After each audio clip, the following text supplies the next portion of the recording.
ولكن قبل أن نبدأ لا تنسى الاشتراك بالقناة تشجيعا لنا والضغط على زر الجرس. السلام عليكم محبينا الكرام، لا تنسوا أن تدعمونا بإعجاب وشكرا.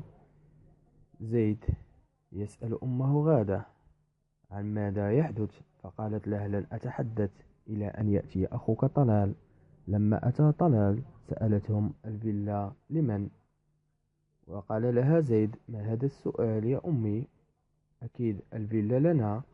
وسألتهم: ما إذا هم متأكدين من هذا؟ فإن أبوكم قد باع الفيلا منذ زمن طويل لعمك عبد المحسن. ولم يصدقوها، وقالت لهم إن جويرية أتت اليوم إليها وأخبرتها ومعها عقد البيع. قال ماجد لديما: أبنائي ذبحوني وأحس اللي بيني وبينهم انكسر.